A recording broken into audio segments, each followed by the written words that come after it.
IPMNation.com. All natural being. Warning, All Natural Being with Brian Brawdy is designed to shake your sense of self to the core. It's full contact psychology with an empowering twist, a philosophical loofah for your soul. For those of you not ready or comfortable releasing your inner superhuman, listener discretion is advised. Here's your host, Brian Brawdy.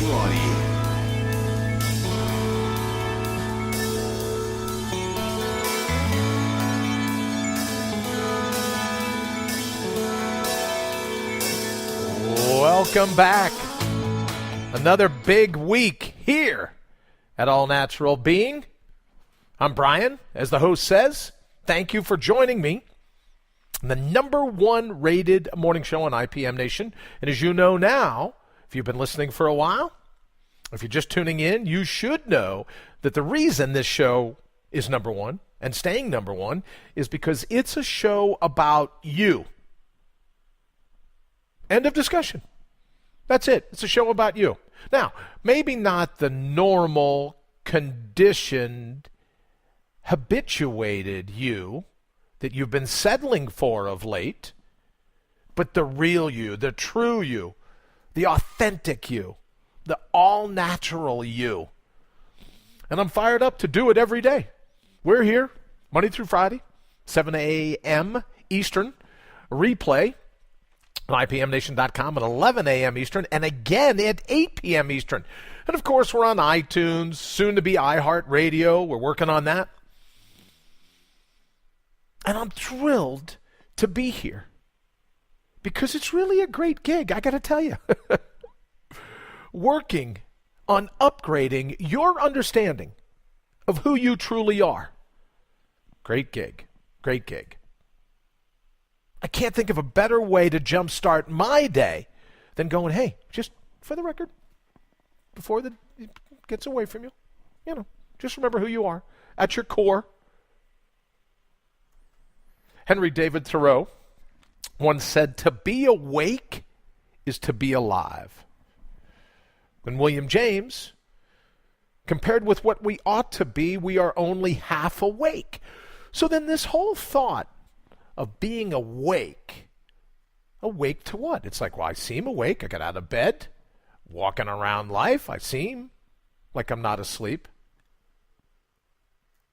But what we talk about here on All Natural Being is how to be awake to who you truly are. It's the evolution of your personal confidence. At the very least, it's the recapturing of your grit, of your confidence. So that no matter what life, fate throws at you, you're ready to go. This morning, let me say before we jump into it, as always, I'm coming to you from the Metropolitan Co-working Space, beautiful downtown Aurora, Illinois, home of 14 Blends. Really cool art show went down over the weekend. I should sometime take some pictures and post these up so you guys can see some of the things going on here, but it's a think tank / art studio. It's always inspiring to come in here in the morning, see some of the new things going up. Speaking about things going up, let me just say this. Before we get into it anymore, I'm on Facebook this morning, and I see this ad. I'm not going to tell you the name of the company. But I see this ad, and in big, bold letters, are you feeling broken inside? Feeling broken. And something about those words just grabbed me, as you know, that if you're feeling broken, not a cool place to be. But then I thought for a second, can we really be broken? You hear all this all the time. Oh, I have a broken heart. He broke my heart. She broke my heart. I've never really bought into that. I think our egos can be broken, but our hearts, kind of like the core of our all-natural being, not sure that can ever be broken. But maybe that's a topic for a different show. Let's talk about this concept just of feeling broken. My estimation, it's character assassination. You've simply forgotten who you are. Now, there's a plenty of reasons for that to have happened. The blind spots, the amnesia, what I call chatterdom, all the outside opinions, all the conjecture, the vote of the herd. It's like an invasive species, like boa constrictors in the Everglades, zebra mussels, Asian carp in the Great Lakes, or zebra mussels, the kudzu vines that just get in, get hold, and start to compete with the native trees, even the flora and the fauna, begin to compete. They take over. They're invasive species. That's what they do. And that's what chatterdom is. Soon as we begin to let the outside world think it has a vote on how we work our inside world, they got their foothold. Here come the weeds. So maybe to go back to Thoreau, maybe to be awake, really just means to start cutting back some of the weeds. If William James is right, compared with what we ought to be, we're only half awake. Maybe we got more weeds than we should have. So I don't believe we're broken. I believe in blind spots. I believe in amnesia, a general apathy, and then the atrophy of our all-natural being, of our inner superhuman. I believe in that, but we can never be broken. So don't let anyone sell you on that concept of being broken. You know, I was out front yesterday, and I watched the kids in the neighborhood play a game of tag. Do you remember tag when you were younger, growing up? There'd be like a tree or a mailbox or some place that you could get back to. You're busy running around, and if someone catches you away from home base, they get to tag you and you're it. But if you make it back, and yesterday it was a tree, if you make it back to the tree and you're touching the tree, it doesn't matter. They can't touch you. The moment you step off the tree, they're there, waiting for you. Tag. You're it. So as I sat there for a moment, and these kids were having the time of their life. They were having a blast. As I sat there, watching them play the game of tag, it dawned on me that's all life is. Life in the labyrinth is one giant game of tag. You move away from your home base, from your panic room, from your safe room. You move away from the grounded tree that is your core. You get tagged. You stay in your core. You stay in the marrow. You stay connected to the tree. They can't touch you. Oh, they can, but it doesn't work. It's only if you're away from home base that you can be tagged. It's only when you're away from home base that you can be broken. We talked last week about having a safe room. Again, a panic room, a port in any storm. It's just like the game of tag. When you remain grounded, when you remain attached to who you truly are, not the chaos swirling around us, but who we truly are, nobody can tag you.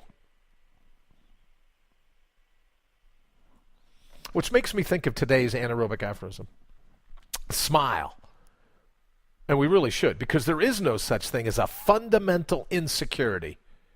I saw that term, and that rates right up there with, are you feeling broken? There's no insecurity fundamental to who you are, not within a human being, not if you're going to be impeccably human. Now, that doesn't mean there isn't a shaky sense of self, curable as it is, but still a shaky sense of self from time to time. And we have that shaky sense of self when we move away from home base, when we move away from the tree. So when I hear people saying, oh, I feel broken, or I'm unhappy, or I'm down, or I'm blah, I think from now on the first thing that will pop into my mind are these little kids across the street. I'll go, if you're unhappy, then why did you move away from the tree? If you're tagged by blah, if you're tagged by melancholy, if you're tagged by unhappiness, quick question, Why did you move away from home base?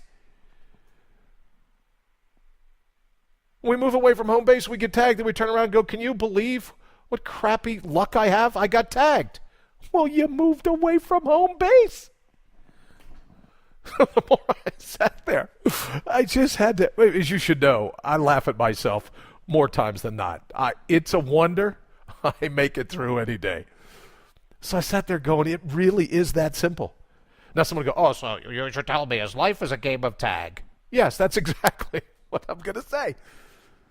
When we're hit with all these things that distract us, when we're engulfed by the weeds, the invasive species of chatterdom, because we moved away from the tree.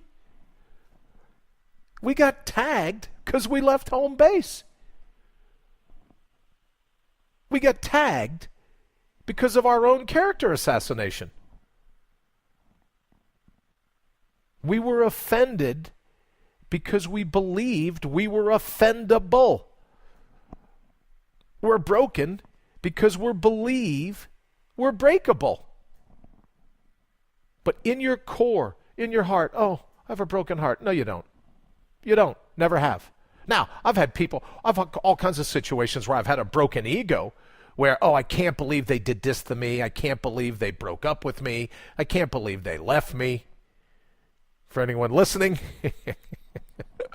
probably wouldn't surprise you that it takes like an hour that most people have had enough of me, right? So I've had a broken ego in the past, but not a broken heart. But I guess it doesn't sell many love poetry books or love songs or this and that. You know, you can't sing, how do you heal a broken ego? I don't know why. Rhymes better than a broken heart. But your heart, the tree, the home base, you can't be tagged. You can't be touched. Your heart isn't a pincushion. Which made me think even more. What is our tree? What is your tree? What is your home base all about? Within you, where is that safety, that port in any storm? Because we know it's in us. We know we're born with it. I say all the time, we're buried treasure covered in a skin bag. And a part of that buried treasure is your home base, your tree, your anti-tag area. Where's yours? It sits in your heart. It makes itself manifest when we dovetail that very heart with our own heads. At the bottom of the hour, I want to go over the concept that dawned on me yesterday after watching this game of tag. The difference between the soul and the self. We hear it all the time. Some people think the soul and the self is the same thing. I tend to look at it a little differently. But we're going to get to that at the bottom of the hour. What that means. The difference between the soul and the self. And I think when we kind of walk through this, it's going to be real easy to identify which part can be tagged, which part can't. Which part is the tree, never leaves the tree, never leaves us. You can't. Just isn't the way we're built. But we venture out away from the tree. We venture out away from that core. Then when we get spanked, when fate goes, knocks us right in the jaw, don't blame the tree. Don't blame the tree. Don't blame the core. We ventured out from it. Now, that's not to say that we don't do it from time to time. We talked last week, I believe. Venture out a little bit, run back to home base. Venture out a little more, run back to home base. But that home base, that port, that calm in any storm is a part of who you are. All right, let's take a quick break. Coming up on 1:15. Let's take a quick break, and then we'll be right back. I want to talk about, shocker, right? But the truly unimaginable power of living in the present moment. IPMNation.com. IPMNation.com. Oh, this is a great time to remind you, go on over to allnaturalbeing.com. Leave me your email. I'll trade you mine. We'll stay connected that way. Also, we're going to start 331-684-7685. The text lines are open. And I'm working on the technology for phone calls, too. So I think maybe tomorrow or Wednesday, we'll be taking live phone calls. So just give us a holler, 331-684-7685. You can call. No, when you do, I'm not going to have a chance to do like a pre-call with you before. So the moment you call, if I hit answer, you're going to be live on the air with me. So keep that in mind. Nothing to worry about, just you and me. And you don't have to use your name if you don't want to. You can just say, hey, here's something that I'm thinking about. Thought maybe we could kick that around. So let's go down the line. You can reach out to me on Facebook, Twitter, @BrianBrawdy, allnaturalbeing.com. Send me an email. I'll send you one back. That's a good way to connect. Or 331-684-7685, which is just the word soul. S-O-U-L, spelled, dope. Spelled out. Give me a text soon. Give me a call, and we'll go from there. Also, we got webinars coming. June's going to be a really great month with some of the things that we're working on. As you know, I endeavor every day to get a little bit better at this.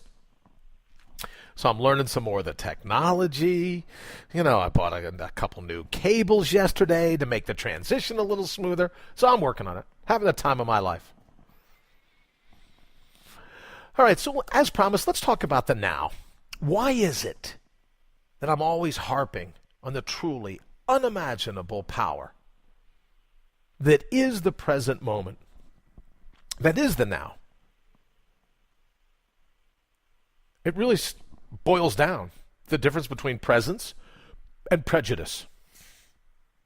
We're either occupied with the now, which is all natural living in this moment, the only moment we have. We're either occupied with where our heart is in this moment, or we're preoccupied. We have a bias. We have a predetermination, a predictive anticipation.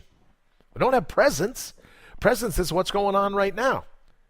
But a predictive, gimme anticipation. That when X happens, Y happens, Z happens, I'll finally be happy. I'll finally have the things I need. But the now is experience without expectation. When we engage uncertainty, thy will be done. Whatever you're going to throw, I'm in. And the thy defines the divine however you see fit, however you decipher. Big bang, big breath, don't care. You should, none of my business. But when you say thy will be done, when you engage uncertainty in this very moment, you know, I have to share this little story with you. Over the weekend, one of my sons came to me, and apparently he had said to his mom, I think Dad has a surprise for me. So she lets me know, oh, okay, he's looking for a surprise. So I'm waiting for him, right? And he gets there, and I close my hands, and I don't know what I got. There's some little something. I forget what it was. This little thing in my hand for him. And just the anticipation in that moment, just the uncertainty. He didn't know what it was. And the smile on his face was from ear to ear. His eyes were just the size of golf balls, wide open. And he's stamping his feet, jumping up and down, just laughing and giggling. And then it dawned on me, because he was uncertain as to what was going to unfold right then in that moment. It was his love of uncertainty. Before it was conditioned, before it was threatened out of him, he was absolutely digging, not knowing what was going to happen in the next 2 seconds. Just absolutely full of joy. And I made him tap the particular hand, and he got, I had some Raisinets, I think it was. And he got it, and he was just thrilled. I think that's the love of uncertainty that's inside of us at birth. And why do we have a love of uncertainty at birth? Because that's the truth. That sense of uncertainty is natural being. Because we really don't know. What was it, week before last? A deer in the middle of the second largest city in the state of Illinois. Boom. Comes a deer right down the sidewalk. Uncertainty. You never know. But I watched my son just overcome with joy, not knowing what was going to unfold in that particular moment. And that's why I say all the time, I'd like us to take a quantum leap back to who we originally were. Everyone wants a higher consciousness. I'd like a lower consciousness. Everyone wants elevated being. I'd like to hop in the elevator and go back down. Down to the all-natural being that you and I were born with. But I guess there's not a lot of stuff that they can sell you if people say to you, oh, don't you want a higher consciousness?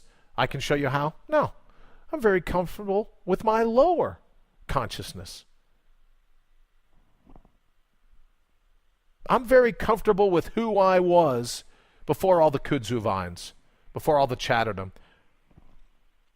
before the invasive species that is the information of my surroundings, the herd, everyone telling me what I should or shouldn't do. So when we embrace experience without expectations, when we just take what the labyrinth throws at us, and this moment, knowing game of tag, right? We have our tree. We can run back. We have our safety zone, our panic room, the deep within us, in the marrow, the very marrow of our minds. We know we're untouchable. So no matter what happens, we can retreat. We can fall back on that thing we've always had. Don't need to buy it. We've always had it. It's the core of who we are. We're untouchable. No need for fear. No need to try to counsel ourselves. Oh, it's going to be so uncertain. I got to have a plan. I have to try to mold the future because it scares the crap out of me thinking that I can't control what's going to happen to me tomorrow. So in other words, it scares us to live life because life is out of control. But when you have your tree, when you have your home base, can't be tagged. No matter what happens to us in the labyrinth, we have a shaky sense of self when we're away from our tree, when we're away from our spine, when we're away from our all-natural being. Thought popped to mind of Linus and his safety blanket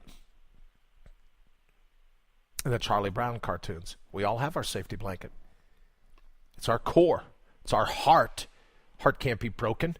Don't fall for that. Your ego can be broken, but your heart can't be. We have our tree. And in the labyrinth, life is a game of tag. You leave that tree, you're it. Now you have to run around while everyone else is busy trying to get back to their home base. Experience without expectations. Presence without prejudice. Occupied with the now. Not preoccupied with something we just can't control. So no bias. No predetermination. We stick with the presence. Stay grounded. Stay connected to our tree. And then whatever the universe throws at us, we're in. Let's go. Tee it up. I said earlier, your big one skin-clad treasure chest. And that treasure chest sits at the base of our tree. Those are our all-natural resources.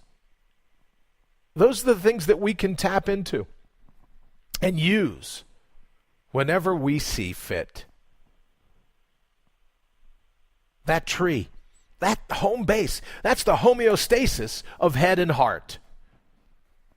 I read somewhere that the nerves, the nerve endings, or maybe it's the blood vessels that connect your heart and your head, travel some just truly unimaginable distance in like a nanosecond. Your heart and your head. There's a reason they're connected the way they are biologically. All right, we're going to take a quick break. We'll be right back. You're listening to All Natural Being with Brian Brawdy. How much longer will you let them hijack your head and your heart? There you go. There's the question. How much longer? Are you going to let someone else, or are you going to let yourself? Because the only way we can get hijacked is to leave the tree in the game of tag. It's the only way it can happen. Feel fragile, brittle, easily disrupted, hijacked, prone to the blah, you left the tree. So when we look at the list of ailments that we think, oh, okay, I have this wrong, I have that wrong, I'm broken here, I'm broken there, it's because we left the tree. We left our home base. We left our fortress. It's of our own choosing. We got called off home base for whatever reason. But within each of us lies that home base that we can return to at will. So no more fragile, no more brittle, no more easily distracted or disrupted or hijacked. Don't leave the tree. Don't leave home base. All right, bottom of the hour. I wanted to go over this whole concept, the difference between soul and self. Soul, our tree, our home base, that's the authentic part of us, the all-natural part. Now, the self, that's the augmentation. That's the apparatus. Those are the things that were applied to us after birth to help us in the labyrinth. Our soul, our tree, our home base, that's the authentic part of who we are, the untouchable part, the part that can't be broken. Just not going to happen. Now the self, of which the ego is a part, that's easy to agitate. That's easy to be distracted. And when we talk all the time about the BEST acronym, we talk about taking a 20-second victory. When something riles you up, you breathe in, exhale, scan the horizon, and then think, talk, take action, however you see it. We talk about the ego shield, how to build some temporal space. Because the soul is reflective. Anything that comes at the soul engages it. But the self, that's reactive. Not reflective, but reactive. Something happens to us, we automatically react. If we're coming from the sense of the self, the sense of the ego. Soul, unstoppable. The self, easily distracted. And I found this article. Let me pull this up real quick. This would be a good time to mention this article. I found this article this morning, Science Daily, from the University of Waterloo. Quote, while we may think some people are consistently wise, we actually demonstrate different levels of wisdom from one situation to the next. And factors such as whether we are alone or with friends can affect it, according to new research, end quote. The study defines wise reasoning as a combination of such abilities as intellectual humility, consideration of others' perspective, and looking for compromise. And Science Daily is reporting this work in Social Psychology and Personality Science. That's where this work appears. Quote, this research does not dismiss that there is a personality component to wisdom, but that's not the whole picture, said Professor Igor Grossman, the Department of Psychology at Waterloo and the lead author of the paper. Situations in daily life affect our personality, and the ability to reason wisely, which, non-scientific definition, could very well be, people drive me nuts. Right? That's all it's saying. The observation that wise reasoning varies dramatically across situations in daily life suggests that while it fluctuates, wisdom may not be as rare as we think, and that further, for different individuals, only certain situations may promote this quality. There are many examples where people known for their critical acumen or expertise in ethics seem to fall prey to lack of such acumen or morals. The present findings suggest that those examples are not an anomaly, said Dr. Grossman. Quote, we cannot always be at the top of our game in terms of wisdom-related tendencies, and it can be dangerous to generalize based on whether people show wisdom in their personal life or when teaching it to others.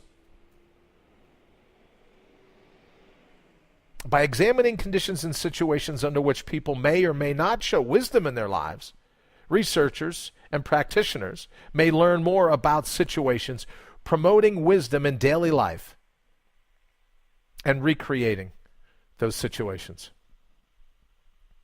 So again, I go back. Sometimes, depending upon the situation that you're in, it's just going to be tough to build that ego shield. You may be wise. Not a reason to beat yourself up, at least not according to this article.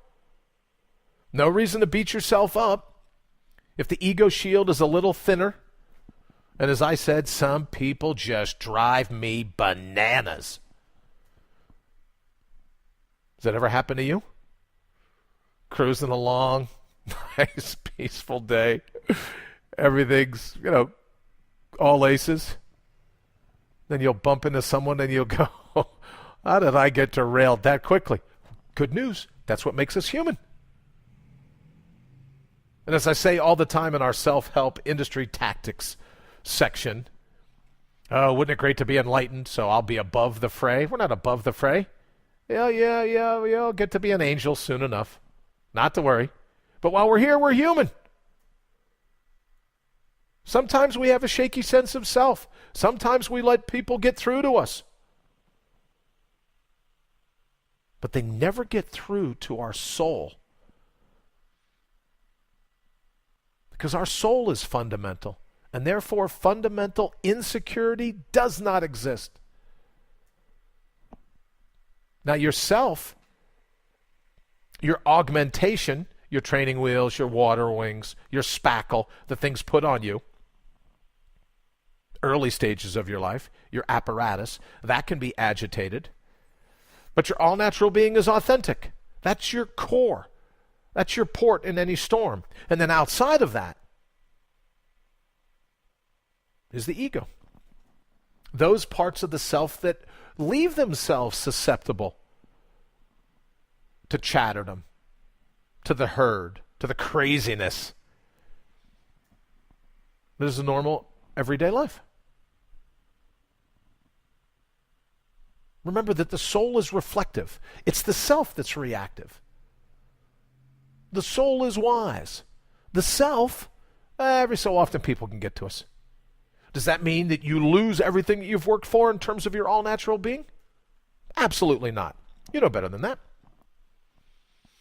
All we can do is all we can do.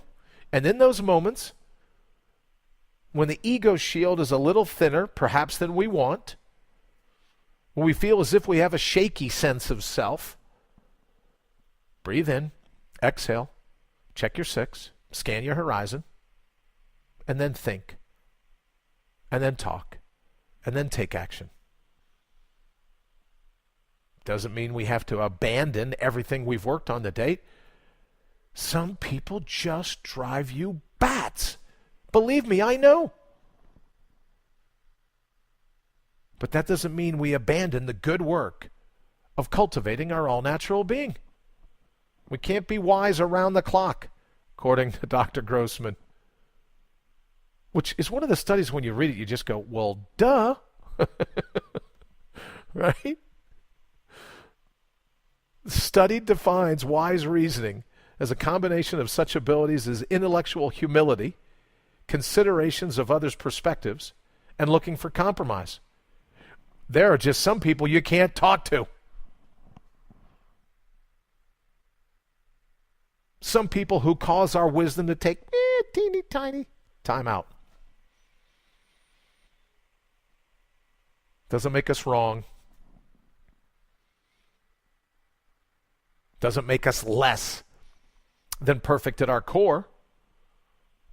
Just means our ego shield wasn't quite ready for that level of craziness coming at us. But never remember the bad things. Most certainly never embrace them. They pop up in our minds. We remember the lesson. When people want to be cruel, when people want to be vindictive, when people want to be snotty, when people want to be people, from time to time our ego shield isn't ready for them.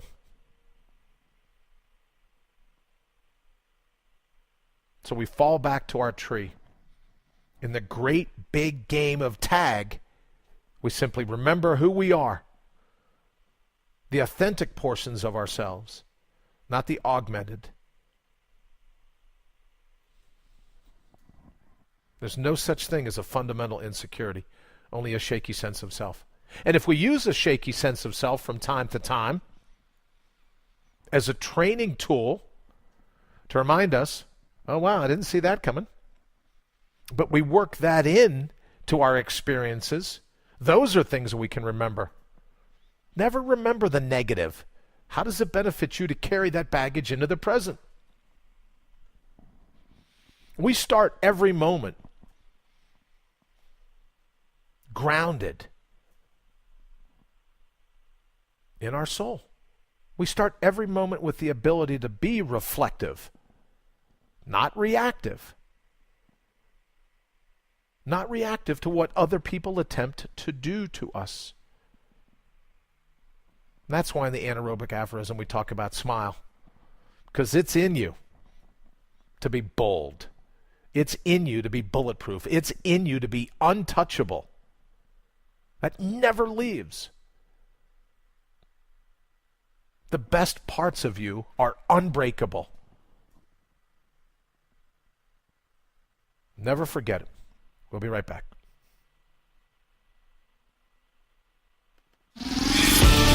You're listening to All Natural Being with Brian Brawdy.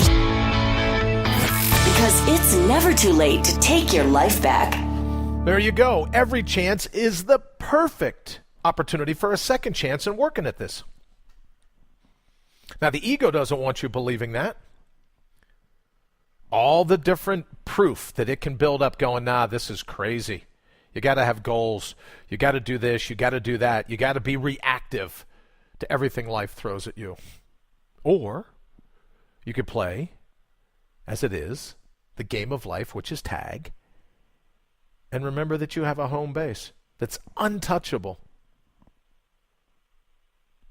Or there's a term in psychology called the dorsal dive, right? There's fight, flight, or freeze. We could just freeze. Let the labyrinth do to us what it will. Blow us around like a piece of tumbleweed. Or we could go back to the subterranean parts of ourselves, our soul, our core, our spine, our marrow. And then when emotions bubble up, emotions, It's like steam on a bathroom mirror. If you ever have the hot water running in the sink and you got to wipe away the mirror, that's all emotions are. It's just that steam. Once you wipe it away, you see your own eyes. You see who you truly are. You can see to your core. And that's the key to being reflective. But when the mirror gets steamed, when we get covered in invasive species, we get covered in blind spots, we forget we have a home base. And then we let people tag us. Didn't need to let them tag us. We have our home base. It's only when we leave it. It's only when we act like a pincushion that we have to worry about taking a pin.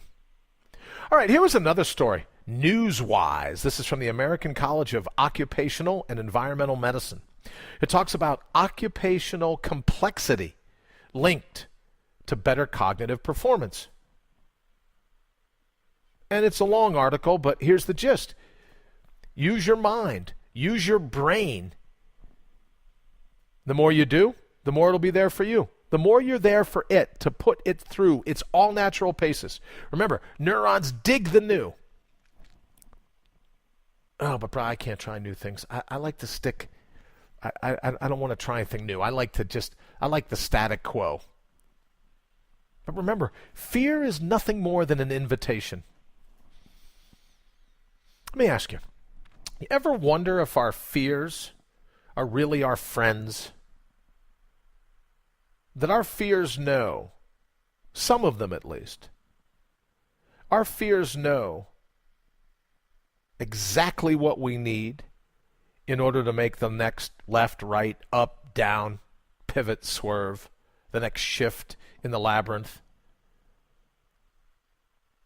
And what if fear is just, in fact, that, an invitation? When we're afraid to do something, we stand up and go, so what? It's not going to kill me. Let me try it. And we do, and we learn something cool about ourselves. Or we take the dorsal dive. Fight, flight, or freeze. Can't move. Gripped. Petrified by fear. Petrified in the face of the one thing that's there to teach us how not to be petrified. Think back to a time. If you have your journal nearby, your blotter, your notebook, your evidence book, when was the last time you had a fear? You confronted it, you engaged it. Again, I don't like the term embrace. You're not asking it to go to dinner, hang out for a weekend at the beach. You're just engaging it. And then once you conquered that particular situation, you look back and you go, wow, that fear, that was really helpful. How many times in the past, as you look back on it now, your fear was a great teacher? Sure, we get a shaky sense of self. But if we remember the tree, that we could always return to that core, that superhero cave, if you will, to regroup, to re-strengthen ourselves. And then we go at that fear again. That fear becomes a tutor. Which points us back to the anaerobic aphorism. There's no such thing as a fundamental insecurity. There's fundamental bravery. We can agree to that at your core, fundamental bravery. And from time to time, a shaky sense of self. But we're fundamentally courageous, fundamentally brave. Now, some of us have more senses, more shaky senses of self, more times where that happens than others. But that doesn't take away from our bravery or our courage. I also wanted to talk about mind wandering versus mental meandering. Because in this article it says, well, when you're cognitively challenged at work, it's better for your mind. You're using your mind to fire on all its cylinders. Mind wandering, in my estimation, equals unhappiness. That if we can be distracted from the now, it's because we're not happy in the now. We're discontent and our mind wanders. Now, I can hear folks saying, well, wait a minute.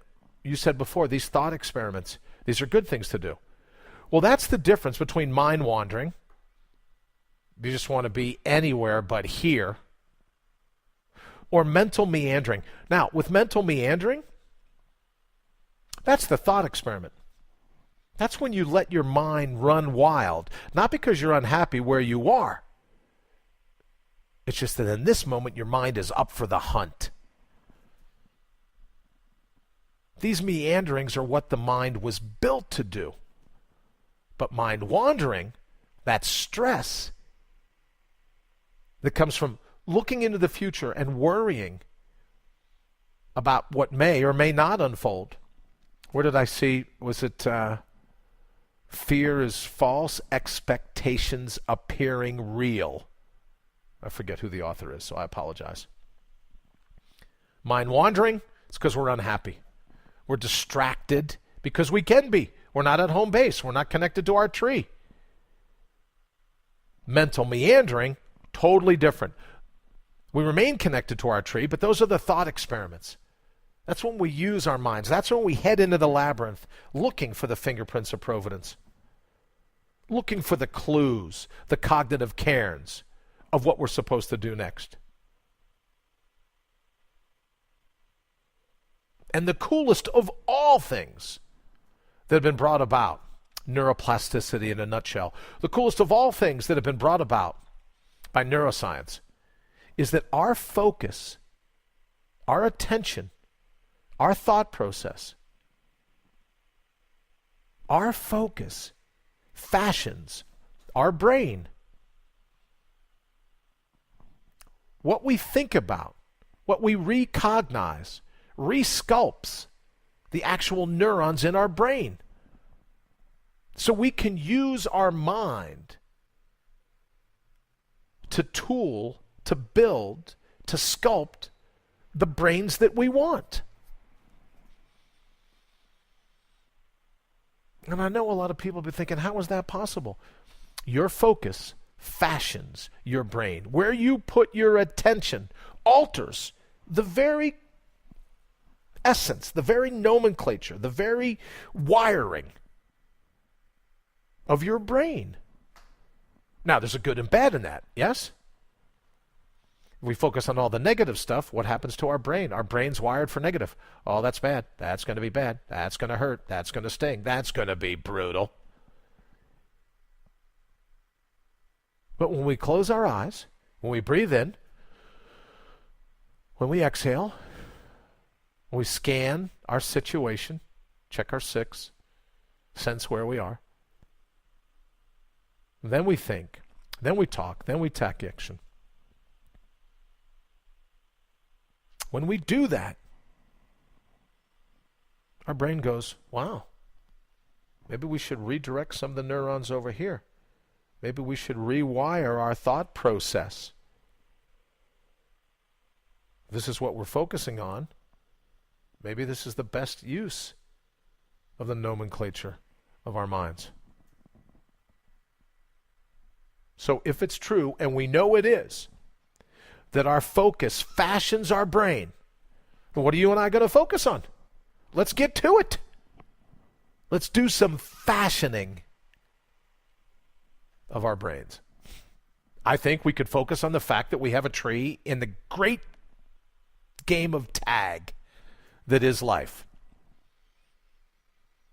Close your eyes, breathe in, exhale. Scan those feelings inside. Where is your tree? Where do you feel it?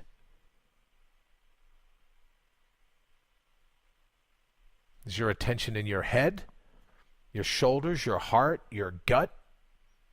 Close your eyes. Little mental meandering. Where does your focus land? when I say that you have a home base that makes you untouchable. Doesn't matter what fate brings. Where is your fundamental foundation? Where do you feel it? And as the ego kicks in, because it doesn't want you finding this, the ego likes being your tour director. Now, I've never been on one of these buses, but I picture these tour buses. And the tour bus is driving around and somebody's talking on a crappy speaker. Well, if you look over here now, this is the home of, or this was the first ever architect. And you're like, can I just get off this tour bus and walk around, please? Good Lord, do I got to jump? Next red light, I'm off the top of this double-decker. Please remain seated. No, I'm out. Can't take it anymore. Your ego loves being a tour director. Oh, I'm sorry, you bought a ticket. Please sit down, sir. You're going to go for the whole 4.5 hours.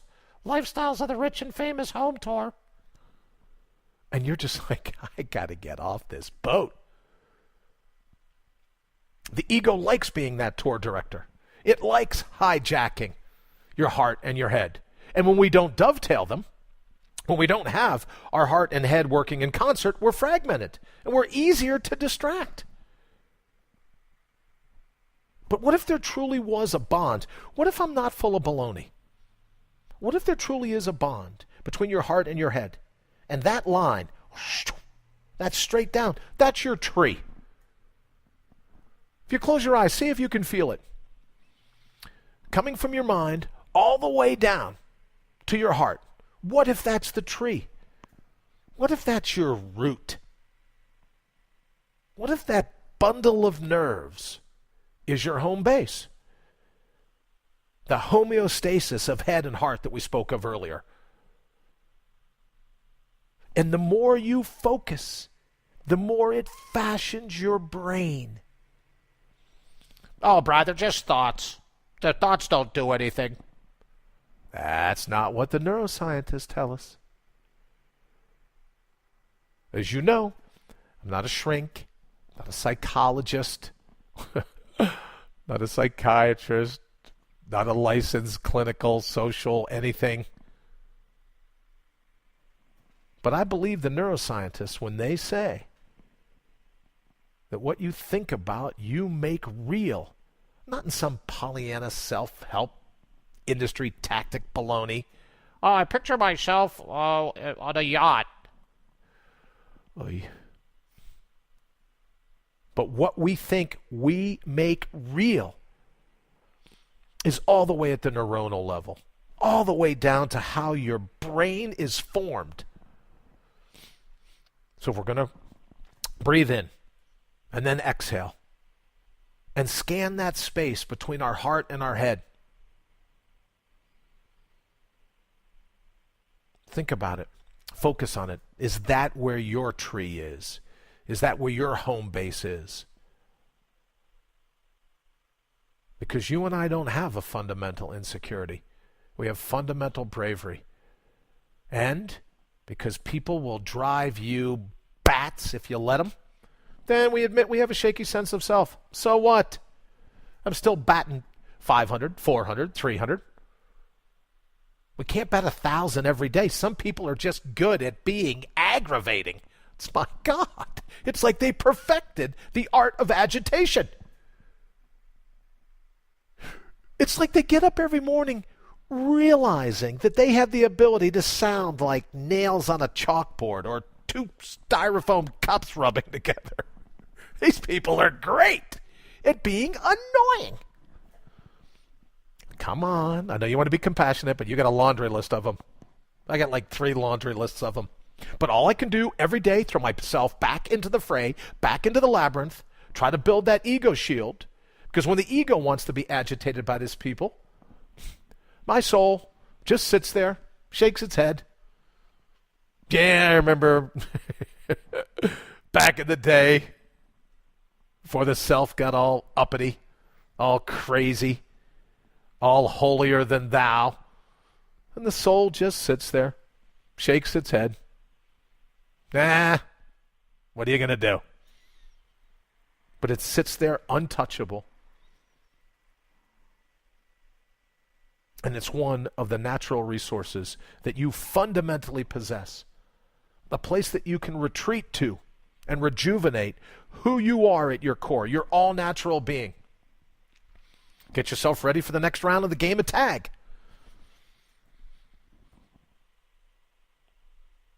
If our focus fashions the very wiring of our brain, let's get to it. Let's get to it.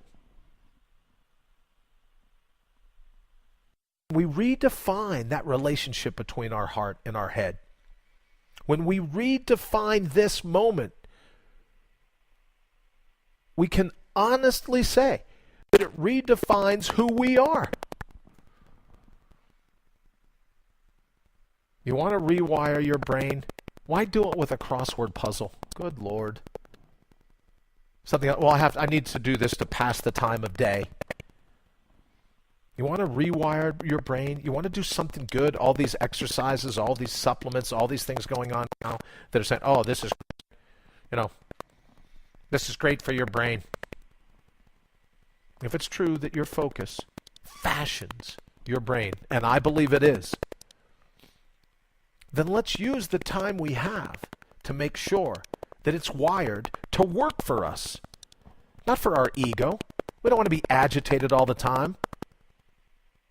The annoying people buzzing around us. We want to use our focus to fashion the superhighway between our heart and our heads, to cultivate that homeostasis, that equilibrium, that balance. Because then we don't have to worry about blah. We don't have to worry about unhappiness. We don't have to worry about being broken. Sorry, I guess I just got off on a tangent this morning when I saw that Facebook post. Do you feel broken? No, idiot. Take a moment. Look in the mirror. Look in your own eyes. And then just answer this question for yourself. Where do you feel broken? Do you really, truly feel broken? And it will bubble up from within you. No. My ego has its nose out of joint. Something my mom used to say. What do you got your nose out of joint about? Our ego can have our nose out of joint, but our heart's not broken. Our soul can never be maligned. It's our soul. Oh, I was just wounded by his words. My character was maligned by what she said. No. Doesn't work that way. Your soul is untouchable. And when we work to build that relationship with our soul, to rebuild the relationship that's always been there, we just turn our back on it. Once we do, it redefines who we are. It rewires our very brains. All right, don't forget, reach out, allnaturalbeing.com. I'd love to hear your comments, your critiques. Whether you liked it or not, drop me an email, let me know. 331-684-7685. I get those texts throughout the day. I want to thank everyone for their comments on Facebook. Please know that I take all those to heart, and a lot of the things that are posted on Facebook or on Twitter or that come to the 331-684-SOUL, I use those questions. I use some of those thoughts. Some that really dig it, some that really don't dig it. But I take all those to heart when I get in here in the morning and work to write the content that is All Natural Being. Until next time, remember who you are. Remember that you have a home base that makes you a badass. No matter what fate throws at you, you're ready to stand there and give it straight back. Let's catch up tomorrow. Have a fantastic day.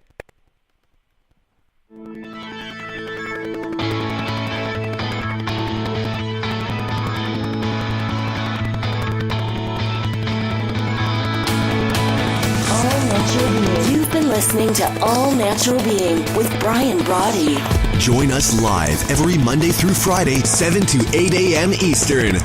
Also, check us out around the clock at allnaturalbeing.com. Until then, always remember to bring your own bold.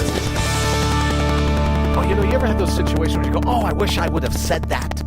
Well, what we can do is in the great game of life, the game of tag, when you're away from home base, you get touched and they go, you're it. You ready? Don't be an it head. Have a great day. IPMNation.com.